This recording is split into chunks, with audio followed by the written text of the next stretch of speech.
पापों की सजा जरूर मिलती है। इस संसार में एक ना एक दिन उसे अपने पापों का हिसाब जरूर चुकाना पड़ता है। वो एक घना जंगल था। शरीर का खून जमा देने वाली ठंडी हवा चल रही थी। उस घने जंगल के बड़े बड़े लंबे और पेड़ के साए रात के समय में बड़े ही विचित्र आकृति बना रहे थे। ठंडी हवा की रफ्तार से ऐसा प्रतीत हो रहा था मानो कि कुछ समय बाद उस जंगल में कोई भयानक तूफान आने वाला हो। एक लग्जरी कार उस घने जंगल की सड़क को चीरती हुई दौड़ती चली जा रही थी। उस कार के अंदर दो लोग सवार थे, चार्ल्स और राहुल। चार्ल्स बड़ी सावधानी पूर्वक गाड़ी चला रहा था और वहीं उसके बगल में बैठा हुआ राहुल खिड़की के बाहर का दृश्य देखने में व्यस्त था। वैसे तो राहुल एक बहुत ही बहादुर किस्म का व्यक्ति था, मगर इस समय उसके चेहरे पर डर के साए साफ साफ दिखाई दे रहे थे। वो चार्ल्स को इशारे से बार बार बोल रहा था कि गाड़ी को और ज्यादा तेज चलाए।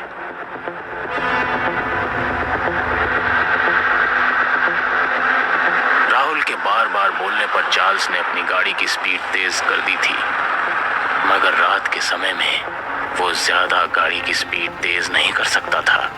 राहुल का बार बार तेजी से गाड़ी चलाने का इशारा करना चार्ल्स का ध्यान भटका दे रहा था। इस बार भी राहुल ने चार्ल्स को गाड़ी तेज चलाने का इशारा किया ही था कि तभी कार अचानक झटके देते हुए रुक गई।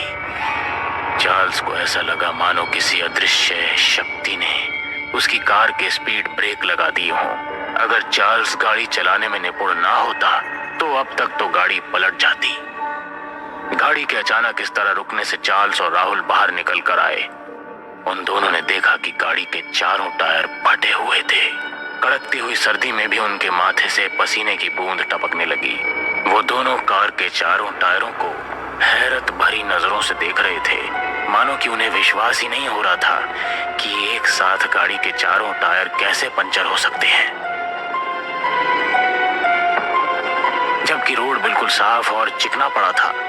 वो दोनों ये सारी बातें गहराई में सोच ही रहे थे कि तभी अचानक उन दोनों को ऐसा लगा जैसे कि कोई बहुत टाइगर की रफ्तार से उनके सामने से निकलकर जंगल के अंधेरे की गहराइयों में खो गया। उन दोनों का ध्यान कार के टायरों से तुरंत हटकर जंगल की ओर जाने वाले उस अदृश्य प्राणी की तरफ लग गया। कोई तो था जो बड़ी फुर्ती से उन दोनों के सामने से निकलकर अंदर गया था। अब दोनों के चेहरे की लकीरें साफ साफ झलकने लगी। वो सोचने लगे, इस घने जंगल में क्या वो सुबह तक जीवित भी रह पाएंगे या नहीं, क्योंकि जंगल बहुत घना था और दूर दूर तक आबादी का कोई नामो निशान नहीं था। अचानक उन दोनों को जैसे कुछ याद आया। उन दोनों ने अपनी जेब से तुरंत मोबाइल निकाल लिए, मगर मोबाइल की स्क्रीन को देखकर उनके चेहरे और ज्यादा निराश हो गए, क्योंकि मोबाइल की स्क्रीन पर नेटवर्क का नामो निशान ही नहीं था। वो किसी को मदद के लिए कॉल भी नहीं कर सकते थे। चारों ओर अजीब सा कोहरा छाने लगा था। इसी कोहरे के बीच अचानक चार्ल्स की नजर जंगल के बीचों बीच बने हुए एक बहुत बड़े मेंशन हाउस पर चली गई। जंगल में बने हुए मेंशन हाउस को देखकर चार्ल्स की आंखों में विस्मय की परछाइयां लहराने लगी, मगर दूसरी तरफ उसे थोड़ा सही भी महसूस हुआ, या ये सोचकर कि आधी रात के वक्त जंगल में रात बिताने का उन दोनों का कोई सुरक्षित स्थान तो मिल गया। चार्ल्स ने राहुल की ओर देखकर कहा कि हम दोनों को रात उस मेंशन हाउस में गुजार लेनी चाहिए। सुबह हम किसी को भी मदद के लिए बुला सकते हैं। तो वहीं दूसरी तरफ राहुल किसी भी हाल में उस मेंशन हाउस की ओर जाने के लिए तैयार ही नहीं था। राहुल का कहना था कि कुछ क्षण पहले ये जंगल वीरान नजर आ रहा था, अचानक ये मेंशन हाउस कैसे उत्पन्न हो गया। राहुल की बात सुनकर चार्ल्स राहुल के कंधे पर हाथ रखते हुए बोला कि हो सकता है कि ड्राइविंग की वजह से हम दोनों इस मेंशन हाउस को ना देख पाए हों। जो भी हो, हमारे पास उसके अंदर जाने के अलावा और कोई रास्ता नहीं है। अगर हम दोनों उस मेंशन हाउस के अंदर नहीं गए तो यहाँ पर कुछ भी हो सकता है। चार्ल्स की बात में राहुल को दम नजर आया। राहुल ने मेंशन हाउस की ओर जाने की हामी भर दी। वो दोनों धीरे धीरे कदमों से उस मेंशन हाउस की ओर बढ़ने लगे, मगर जैसे जैसे उनके कदम बढ़ रहे थे उन दोनों को अपना दिल डूबता हुआ सा महसूस हो रहा था। पता नहीं नहीं क्यों उसे वो मेंशन हाउस उन्हें बहुत ही जाना पहचाना मालूम पड़ रहा था। कुछ ही समय बाद वो दोनों मेंशन हाउस के अंदर खड़े हुए थे कि उन दोनों ने देखा कि उस मेंशन हाउस की दीवारों पर बड़े बड़े चीते की खालें टंगी हुई थी और वहां आसपास सन्नाटा पसरा हुआ था। वो हाउस अंदर से पूरी तरह से खाली नजर आ रहा था। तो वहीं दूसरी तरफ उस मेंशन हाउस के हॉल में बने हुए आतिशदान में लकड़ियां जल रही थी, जो ये बता रही थी कि ये मेंशन हाउस पूरी तरह से खाली नहीं है, कोई ना कोई यहाँ पर जरूर है। राहुल और चार्ल्स आतिशदान के करीब जाकर बैठकर अपने हाथ सेकने लगे। दरअसल चार्ल्स और राहुल कोई आम व्यक्ति नहीं थे, बल्कि वो दोनों एक जासूस थे। और तो और वो दोनों इस देश में भी नहीं रहते थे। कल रात उन दोनों के पास उनके ही किसी एजेंट का कॉल आया। उस एजेंट ने उन दोनों को अर्जेंट इसी जंगल के आसपास बुलाया था, मगर अपनी मंजिल तक पहुंचने से पहले ही उनकी कार के चारों टायर पंचर हो गए और इस वक्त वो दोनों जंगल के सन्नाटे में बने हुए उस मेंशन हाउस के अंदर आतिशदान में अपने हाथ ताप रहे थे। उन दोनों को भूख भी लग रही थी। राहुल चार्ल्स से खाने को लेकर कुछ कहने ही वाला था कि तभी उन दोनों के कानों में सीढ़ियों से किसी के नीचे उतरने के कदमों की आहट सुनाई दी। वो दोनों खड़े होकर तुरंत सीढ़ियों की ओर देखने लगे। उन दोनों ने देखा कि एक सुंदर महिला मुस्कुराती हुई एक छोटी बच्ची के साथ उन दोनों की ओर ही चली आ रही थी। उस सुंदर महिला ने ब्लैक कलर की नाइटी पहन रखी थी और उसके ठीक बगल में एक 10 वर्षीय लड़की जिसने एक ब्लैक कलर की मोटी जैकेट पहन रखी थी, उन दोनों को देखकर मुस्कुराने लगी। कुछ ही देर में वो महिला अपनी बच्ची के साथ चार्ल्स और राहुल के सामने खड़ी हो गई और उन्हें सवालिया नजरों से देखने लगी। चार्ल्स ने मुस्कुराते हुए उससे कहा कि वो दोनों मुसाफिर हैं। अचानक रास्ते में उनकी कार खराब हो गई। सर्दी और जानवरों से बचने के लिए वो दोनों इस मेंशन हाउस के अंदर चले आए। चार्ल्स की बात सुनकर वो सुंदर महिला बड़े ही अजीब रहस्यमयी अंदाज में मुस्कुराती हुई बोली कि तुम दोनों ने अच्छा काम किया, हमें एक दूसरे की मदद करनी चाहिए। राहुल ने उस महिला को बताया कि उन दोनों को बहुत तेज भूख लगी है। राहुल की बात सुनकर उस सुंदर महिला ने सामने की ओर इशारा कर दिया और उन दोनों ने देखा कि उस हॉल में एक बड़ी सी डाइनिंग टेबल सजी हुई रखी है। वो दोनों समझ गए कि वो सुंदर महिला उन दोनों को भोजन करने का निमंत्रण दे रही है। वो दोनों धीरे धीरे कदमों से उस डाइनिंग टेबल की ओर बढ़ गए। उस महिला ने अपनी 10 वर्षीय बेटी को एक चेयर पर बैठा दिया और वहां से गायब हो गई। वो बच्ची उन दोनों को अजीब से अंदाज में घूरे जा रही थी। पता नहीं क्यों राहुल और चार्ल्स को उस बच्ची के घूरने का अंदाज विचलित कर दे रहा था। राहुल को ऐसा महसूस हो रहा था मानो कि उनके सामने कोई जिंदा बच्ची नहीं बल्कि किसी मुर्दा बच्ची को बैठा दिया हो। उन्हें एक अजीब सी घबराहट महसूस होने लगी। वो दोनों उठकर जाने ही वाले थे कि तभी वो सुंदर महिला हाथों में खाने की ट्रे लिए हुए मुस्कुराती हुई उनके करीब चली आई। उस महिला को देखकर अचानक उनका विचलित मन शांत हो गया। उस महिला ने मुस्कुराते हुए उन दोनों से कहा कि उन दोनों को बैठकर भोजन करना चाहिए। उसने ये भी कहा कि भोजन करने के बाद अगर वो चाहें तो सामने वाले रूम में सुबह तक रुक सकते हैं। सुबह तक उसका ड्राइवर आ जाएगा और वो उन दोनों की कार की रिपेयरिंग करवा देगी। ये सुनकर उन दोनों को बहुत शांति मिली। वो दोनों चुपचाप शांति से भोजन करने लगे। भोजन करने के दौरान ही अचानक राहुल और चार्ल्स की नजर उस बच्ची पर चली गई। उस बच्ची को देखकर उन दोनों की आंखें दहशत और डर से फटी की फटी रह गई। उन दोनों ने देखा कि उस बच्ची का चेहरा पूरी तरह से काला पड़ चुका था और उसकी आंखों से खून टपक रहा था। ये देखकर उन दोनों की चीख निकल गई। अचानक उन दोनों के कानों में किसी औरत की गुर्राहट भरी हंसने का स्वर टकराया। उन्होंने देखा कि वो सुंदर महिला एक बहुत ही भयानक रूप में परिवर्तित हो चुकी थी। तभी कोई टाइगर की रफ्तार से उनके सामने आकर खड़ा हो गया। उस व्यक्ति को देखकर उनके बदन में डर की कंपकपी छूटने लगी। वो व्यक्ति कोई और नहीं बल्कि उनका पुराना साथी टाइगर था। वही टाइगर जिसे राहुल और चार्ल्स ने धोखे से मार दिया था। राहुल और चार्ल्स ने जैसे ही अब उस सुंदर महिला और उस बच्ची को देखा, उन्होंने देखा अब उनके सामने उनके भयानक चेहरे टाइगर के की पति पत्नी और बच्ची के रूप में परिवर्तित हो गए। ये देखकर उनके होश उड़ गए। राहुल और चार्ल्स अविश्वास भरी नजरों से टाइगर की ओर देखे जा रहे थे। टाइगर को अपने सामने देखकर चार्ल्स और राहुल चीखते हुए बोले कि ऐसा कैसे हो सकता है, हम दोनों ने तुम्हें और तुम्हारे परिवार को जंगल में मारकर फेंक दिया था। मगर चार्ल्स के चीखने पर टाइगर के चेहरे पर कोई भी भाव नहीं आए।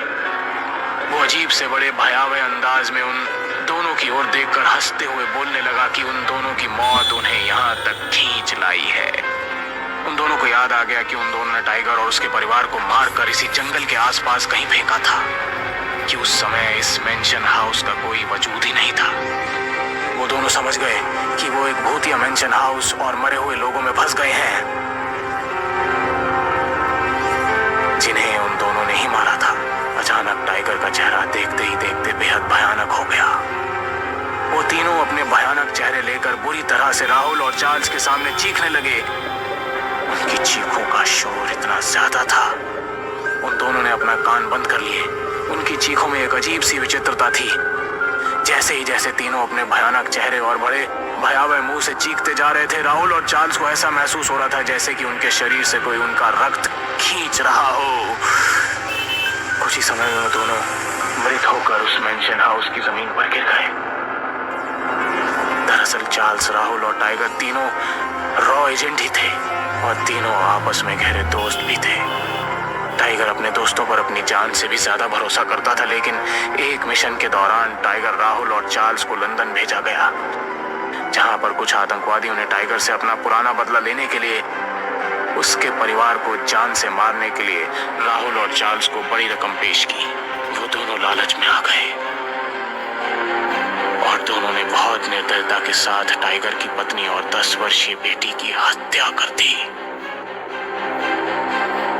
हत्या करने के दौरान टाइगर अचानक वहां पर पहुंच गया। भेद खुल जाने की वजह से अचानक उन दोनों ने धोखे से टाइगर के ऊपर भी गोली चला दी। टाइगर अपने परिवार सहित मारा गया। मगर कहते हैं कुछ लोग मर के भी नहीं मरते। टाइगर और उसके परिवार के साथ कुछ ऐसा ही हुआ। उन तीनों की आत्माएं देश के गद्दारों से बदला लेने के लिए तड़प उठी और आखिरकार नियति राहुल और चार्ल्स को उनकी ओर खींच ही लाई। अगले दिन फॉरेस्ट ऑफिसर को राहुल और चार्ल्स की लाश उस घने जंगल में मिली, मगर वहां मेंशन हाउस का कोई नामो निशान मौजूद नहीं था। एक फॉरेस्ट ऑफिसर बड़ी हैरत भरे अंदाज से दूसरे फॉरेस्ट ऑफिसर से बोला कि ये तो वही जगह है जहां पर टाइगर और उसके परिवार को मारकर डाल दिया गया था। टाइगर और उसके परिवार ने देश के गद्दारों से बदला लिया था। अब उन तीनों की आत्माएं मुक्त हो चुकी थी और राहुल और चार्ल्स की आत्माएं अपनी मंजिल यानी कि नर्क में पहुंच चुकी थी। दूल्हे के आने का इंतजार कर रही थी। दूल्हे की माँ माधवी अपने अंधेरे कमरे में काले कपड़े पहने हुए बैठी थी और कुछ मंत्र पढ़ रही थी। ब्रह्म राक्षस आ जाओ, दुल्हन तैयार है, आ जाओ। तभी दुल्हन के कमरे का दरवाजा खुला और किसी के कदम अंदर जाते हुए नजर आए। मेरी प्यारी दुल्हन कैसी हो? कहते हुए उसने दुल्हन का घूंघट हटा दिया और जैसे ही दुल्हन ने उसको देखा, उसके मुंह से डर के मारे चीख निकल पड़ी। उसके हाथों पर बड़े बड़े बाल थे और चेहरा भी भेड़िए के जैसा खौफनाक था, जिसके लंबे लंबे दांत होठों के बाहर निकलते नजर आ रहे थे। वो जोर जोर से हंसते हुए दुल्हन पर झपट पड़ा।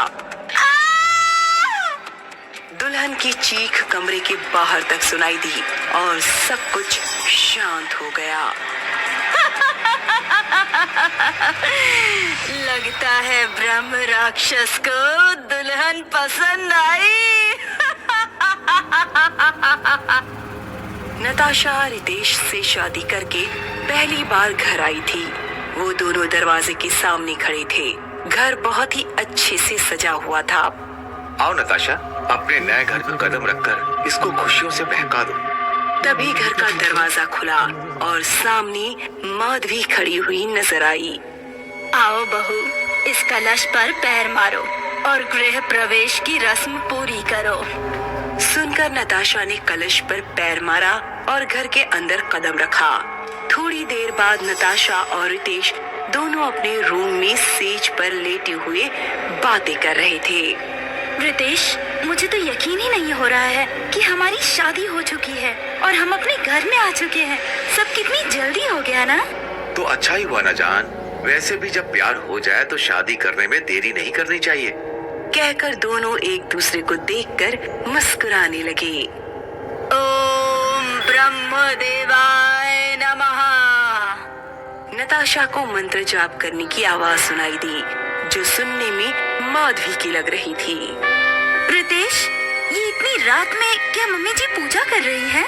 अरे मुझे तो कोई आवाज नहीं आ रही। नताशा ने उसको बताने की कोशिश की, लेकिन रितेश ने उसको झुठला दिया और फिर शरारत करते हुए हाथ बढ़ाकर लैंप बंद कर दिया। शादी के कुछ दिन बाद रितेश को जॉब से लौटने में देर हो गई। रात के 11 बज चुके थे, लेकिन रितेश का कुछ भी पता नहीं था। मम्मी जी, रितेश अभी तक नहीं आए। उनका कॉल भी नहीं लग रहा है। आखिर वो है कहाँ पर? मुझे उनकी फिक्र हो रही है। आ जाएगा, तुम अपने कमरे में जाओ। नताशा अपने कमरे में बैठी उसके आने का इंतजार करने लगी। फिर किसी ने दरवाजा खोला और धीमे कदमों की आहट उसको सुनाई दी। आ गए तुम? कहते हुए जैसे ही उसने सामने देखा, रितेश की जगह एक भयानक आदमी करते हुए बोला, तुम अब मेरी हो। इतना सुनते ही नताशा बहुत ही जोर से चिल्लाई और बेहोश हो गई। जब उसकी आंख खुली तो उसने खुद को सही सलामत अपने बेड पर पाया। रितेश उसके पास बैठा हुआ था और माधवी वहीं खड़ी थी। रितेश, तुम कहाँ थे? कहकर वो उसके गले लग गई और चिपट कर रोने लगी। क्या हुआ नताशा? बात तो बताओ, तुम इतना डरी हुई क्यों लग रही हो? वो बहुत ही भयानक था। न इंसान था, न जानवर। मैं बता नहीं सकती। वो इतना कहकर उससे आगे नहीं बोला गया और फिर से रितेश से चिपटकर रोने लगी। इसे कुछ नहीं हुआ है। जरूर कोई डरावना सपना देखा होगा। ऐसा नहीं है, मैं जाग रही थी। उसने मुझ पर हमला भी किया और उसके बाद मुझे कुछ भी याद नहीं। रिलैक्स नताशा, तुम सो जाओ। समझो कि वो सिर्फ एक सपना ही था। नताशा उसकी बात सुनकर चुप तो हो गई, लेकिन उसको लग रहा था कि ये लोग उससे कुछ न कुछ छिपा रहे हैं। उसी रात एक और आहट हुई। रात के 3 बजे थे। नताशा को घुंघरू की छन छनाहट की आवाज आने लगी और उसकी आंख खुल गई। उसने देखा कि रितेश चुपचाप सोया हुआ है, तो उसने उसको जगाए बिना ही अपने पैर जमीन पर रखे और उस आवाज को सुनते हुए कमरे से निकल गई। आवाज का पीछा करते करते वो इसी तरह घर से बाहर गार्डन में पहुंच गई। वहां उसने देखा कि लाल साड़ी पहनी एक औरत आगे चलती जा रही है। नताशा उसके पीछे पीछे काफी आगे तक निकल गई। फिर वो औरत अचानक से रुक गई और नताशा की तरफ पलटी। उसकी आंखें लाल लाल चमक रही थीं। कौन हो तुम? मैं रितेश की पहली पत्नी हूँ। तुम यहाँ क्या कर रही हो? मेरे पास ज्यादा वक्त नहीं है। वो आ जाएगा। कौन आ जाएगा? वही राक्षस जिसने तुम पर आज हमला किया था। कौन है वो? क्या सच्चाई है उसकी? माधवी के कोई औलाद नहीं थी। खुद की औलाद पाने के लिए उसने सब कुछ किया, लेकिन तब भी उसका कोई बच्चा नहीं हुआ। इसलिए उसने अपनी ख्वाहिश पूरी करने के लिए काली दुनिया के देव ब्रह्म राक्षस की तपस्या शुरू कर दी। ब्रह्म राक्षस ने सबसे पहले उसके पति को मारा और फिर उसको एक दिन के लिए अपनी काली दुनिया में ले गया। जब वो वापस आई तो उसके कुछ महीनों बाद उसको रितेश पैदा हुआ। इसका मतलब है कि रितेश उस ब्रह्म राक्षस की औलाद है, एक शैतान की। हाँ, लेकिन सिर्फ उसके पैदा होने पर ही बात खत्म नहीं हो गई थी। ब्रह्म राक्षस ने माधवी से एक वचन लिया था कि रितेश के 18 साल के हो जाने के बाद वो अपनी 3 नई दुल्हनों को ब्रह्म राक्षस को समर्पित करेगा। उसकी पहली बीवी को ब्रह्म राक्षस ने अपना शिकार बनाया। फिर दूसरी बीवी मैं थी। मुझे भी रितेश ने पहली रात को ही ब्रह्म राक्षस के हवाले कर दिया और उसने मेरी जान ले ली। तो इसका मतलब है कि उसकी तीसरी बीवी मैं हूँ और मुझे भी वो उस राक्षस के हवाले कर देगा। हाँ, वो ऐसा ही करना चाहेंगे, लेकिन तुम्हारे पास खुद को बचाने का और उन दोनों माँ बेटों को खत्म करने का एक मौका है। प्लीज मुझे बताओ कि वो कैसे हो सकता है। तुमको वो दोनों माँ बेटे एक विधि के जरिए ब्रह्म राक्षस को समर्पित करेंगे। अगर उस विधि को पूर्णमासी की रात ठीक 1 बजे के टाइम पूरा नहीं किया गया तो ब्रह्म राक्षस नाराज हो जाएगा और इन दोनों का खेल खत्म हो जाएगा। कहकर उसने नताशा को उस विधि के बारे में सब बताया और ये भी कि उसको रोककर वो अपनी जान कैसे बचा सकती है। सब बात बताकर वो औरत गायब हो गई और फिर नताशा भी अपने घर वापस आकर चुपचाप रितेश के बराबर में लेट गई। कुछ दिन बाद जब पूर्णमासी की रात आई तो माधवी हाथ में दूध का गिलास लिए नताशा के कमरे में आई। लो बेटा, हल्दी वाला दूध, आज से रोजाना इसको पीना शुरू करो। नई दुल्हनों के लिए अच्छा होता है। ये सुनकर नताशा समझ गई कि इसमें जरूर बेहोशी की दवाई होगी, क्योंकि आज रात ये उसकी बलि देने वाले हैं। इसलिए उसने दूध का गिलास लेकर उसको पास रख लिया। मम्मी जी, मैं थोड़ा ठंडा होने देती हूँ, फिर इसे पी लूंगी। ओके? ये सुनकर माधवी कमरे से चली गई और नताशा ने उसके जाते ही दूध खिड़की से बाहर फेंककर खाली गिलास टेबल पर रख दिया। अब नताशा आंखें बंद किए सोने का नाटक करने लगी। दोनों माँ बेटों ने अपना काम शुरू किया। कुछ देर बाद वो अपनी विधि की सारी तैयारी कर चुके थे। माधवी और रितेश मंत्र पढ़े जा रहे थे और अब 1 बजने में 1 ही मिनट बाकी था। तभी वहां धुआं सा उठा और ब्रह्म राक्षस सामने से आता हुआ नजर आया। ब्रह्म राक्षस, हमारी आखिरी बलि स्वीकार करो। ये नई नवेली दुल्हन आपके लिए तैयार है। इसको अपने हाथों से खत्म करके इसकी आत्मा को अपने साथ ले